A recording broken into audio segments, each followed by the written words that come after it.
everyone.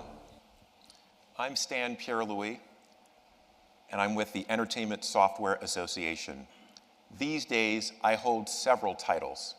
I'm in my 4th year of serving as ESA's General Counsel. For the past several months, I've also served as ESA's Acting CEO. But perhaps the most important designation I hold today, aside from husband, father, and old school gamer, is Chief Advocate for the video game industry.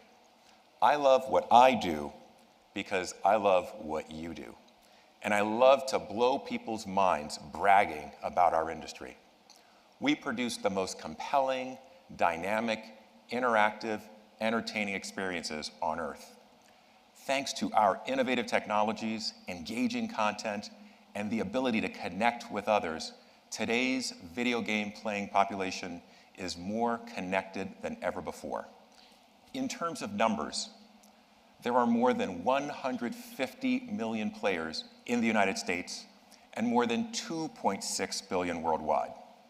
60% of Americans play video games daily, and 45% of US gamers are women. It's easy to understand why there's so much interest. If you love stunning landscapes in your action-adventure games, there's Red Dead Redemption 2. If you love sports games, there's FIFA and NBA 2K. And if you've got a 12-year-old like I do, there's nothing like testing your skills against a pro at Super Smash Bros. Ultimate. It seems that today everyone wants to be a gamer. This includes US Supreme Court Justice Sandra Day O'Connor, who retired from the bench. She wanted to inspire kids to learn more about the political process and founded iCivics, which creates innovative games that teach civics. Her program is now the largest provider of civics curriculum in the nation, reaching nearly 200,000 teachers and more than 5 million students in all 50 states. Like I said, this is all mind-blowing. Stories like this are incredibly impactful. They change minds, whether you're talking to a government official or with a parent at a PTA meeting. Our economic story is equally impactful. In 2018 alone, the US video game industry generated $43.4 billion in total revenue.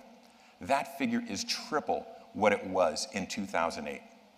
All of this growth has made our industry a source of stable, high-paying jobs for more than 220,000 people across the United States. And given that most video game companies qualify as small businesses, we are as Main Street as any other industry in America. Now let's be real. It's not all rainbows and butterflies when you represent any industry. But coming out of a career in film, television, and music, I didn't expect a lot to surprise me when I entered the video game industry. The claim that media content is corroding our society, been there. The claim that media content causes violence, done that. The claim that excessive exposure to video games, not all media content, just video games, could be deemed a mental disorder, consider me gobsmacked. And even more so after digging into this issue and seeing the, quote, evidence-based findings, end quote, claimed by the World Health Organization, which is spearheading this effort. By way of background, the WHO is an agency of the United Nations that focuses on improving public health. Its efforts contribute to many positive advancements in global health. Think about its initiatives to eradicate HIV/AIDS, malaria, tuberculosis, or its work to address visual impairment. The WHO also maintains a catalog of diseases known as the International Classification of Diseases, or ICD, to track health developments. These are all commendable and needed efforts. But over the years, the WHO has begun to expand its mission, and they haven't always gotten it right. In fact, the WHO has had to backtrack on its conclusions on a number of important issues, like those involving sexual orientation, gender identity, ADHD, and post-traumatic stress disorder. Some of these reversals took decades to occur. For example, the WHO classified differences in sexual orientation as a disease for more than 40 years. And for more than 60 years, it has classified differences in gender identity as a disease. Here's the kicker. When the WHO gets it wrong, there's only one place to appeal, the WHO. So when they get it wrong, it takes a really, really long time and a sustained effort to right the ship. So why is the WHO proposing to classify certain levels of video game use as a mental disorder, which they call gaming disorder? And what should we do about it? Here's what we know. The WHO started this effort by gathering a group of hand-selected medical experts in 2014. The group's task was to review the public health implications of excessive use of computers, the internet, smartphones, and other devices. The group began to meet yearly, and with each meeting, the focus on video games began to emerge. It is unclear why video games became their chief concern, and whether any video game experts were ever consulted. What we do know is that there is no medical consensus supporting the adoption of gaming disorder. Mental health experts who study this issue at world-class institutions like Johns Hopkins University and Oxford University warn over and over that creating some kind of gaming disorder classification isn't advisable because it puts patients at risk. In fact, 3 leading medical associations, the American Medical Association, the American Psychiatric Association, and the American Psychological Association, have each reviewed the evidence and declined to describe any level of video game use as a disorder. Even the WHO's sister organization, UNICEF, authored a study in 2017 on children in the digital age, with findings contrary to the WHO. According to UNICEF, there is very little evidence demonstrating that any significant number of children are so dependent on their devices that they experience health risks. None of this should suggest that those needing help shouldn't seek the treatment they need. However, there is no medical consensus that video game play is an underlying cause of these problems as opposed to a symptom of a more pressing issue, regardless of the WHO's intent, and we do not question their good intent here. Its proposal downplays some very real unintended consequences. First, formalizing a link between video games and medical disorders could lead to harmful regulations that negatively impact access to games, even in cases where they have a therapeutic value. Second, a misapplication of this classification could stigmatize the billions of people who play video games around the world. Third, and most alarming, a misdiagnosis could have seriously harmful consequences. There are countries where kids are now being sent to harsh treatment camps to rid them of gaming disorder. And there are several instances where kids who have turned to video games to escape mental and physical abuse are undergoing treatment for gaming disorder instead of the underlying abuse they've endured. We will continue to raise the specter of these unintended consequences in the hopes that the WHO will take a full view of the evidence and reverses course on its path. And we have seen moments that give us encouragement. Just last month, at the annual meeting of the WHO's Executive Board, the United States delegation of experts formally objected to the inclusion of video games in the ICD based on a lack of scientific evidence. Still, we're not standing idly by. We have reached out to other stakeholders, including government officials, academics, medical experts, and the video game community, to ensure that the facts of this debate are known and understood. We've also collaborated with our international counterparts in Asia, Australia, Canada, and Europe to ensure that a consistent message is being shared in all regions. And together, we have engaged directly with the WHO to ensure that they are aware of the industry's proactive efforts to promote digital wellness and the lengths we've gone to help consumers, especially parents, make video games a positive and healthy part of their lives and their children's lives.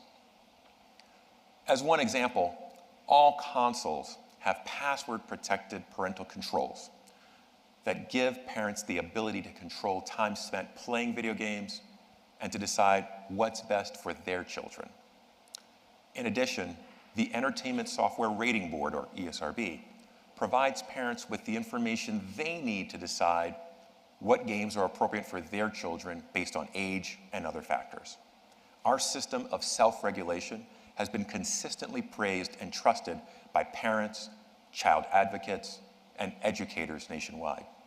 It has been called a model for other entertainment industries by the US Federal Trade Commission. And we know the systems in place are working. In fact, 86% of parents with children who play video games are aware of the ESRB ratings. 74% of parents regularly check game ratings before making a purchase. And 70% of parents view video games as a positive influence on their children's lives. The reality is that the overwhelming majority of the world's 2.6 billion gamers enjoy video games as part of a well-rounded, healthy lifestyle. A misstep here could erode many of the positive effects that video games have in our society. What the WHO overlooks is that video games are fun, educational, and increasingly therapeutic. For example, video games give cancer patients hope to cope with the confusion that is often related to their side effects. One of these games, called I Hope, supports children with cancer by providing a creative outlet during treatment that helps them visualize beating their disease. In addition, doctors are seeing impressive results among Alzheimer's patients who play video games. And video games are now being used to help rehabilitate stroke victims through eye-hand coordination exercises. Video games are a fixture of American life and have a massive impact on our culture worldwide. And I'm not just referring to the explosion of end zone celebrations inspired by Fortnite. They influence how we learn, how we interact with each other, and how we live. And that influence goes far beyond entertainment. Think about education, where video games play a transformative role. I talked earlier about Justice O'Connor's initiative to introduce the political system to students through iCivics. Beyond that, teachers use video games as tools to develop literacy skills among children with dyslexia and other learning challenges. The game Minecraft Education Edition has been used by 35 million teachers worldwide for interactive lessons in science, math, history, language, and art. The Xbox Adaptive Controller also represents a breakthrough in expanding gameplay to passionate gamers of different abilities and has driven a broader conversation around accessibility in the industry. Many of you have seen the very moving Super Bowl ad featuring gamers who rely on the Xbox Adaptive Controller to connect and compete with others. That is the power of video games. The way that video games empower and inspire young minds has a lasting impact. That's why colleges and universities across the country are expanding their curriculums to include video game-related topics. There are even dedicated video game majors that prepare students for lucrative STEM careers. And as a happy development, young women who play video games are 3 times as likely to earn a STEM degree in college. I'm proud of how video games stand above the fray. We're dedicated to supporting the industry in building the unique power that games have to bring to people together. I said it earlier, and I'll say it again. I love being an advocate for our industry, and I encourage you to be one as well. Here's what you can do. First, amplify the good that we do. We have so many positive stories that get outshined by glossy headlines or the day-to-day grind. Second, don't shy away from opportunities to correct the record. So many times in our daily lives, either at a public event or a PTA meeting, someone attacks our industry, usually based on limited or inaccurate information. Don't stand idly by. Third, get politically engaged. Political office holders listen to constituents who speak up. So speak up. But most importantly, keep making great games and experiences. Doing so expands our ability to grow and to do good in our communities and around the world. I know that all of you care as deeply as I do about video games and how they've made the world a better place. So I ask that you join us in telling that story. Thank you.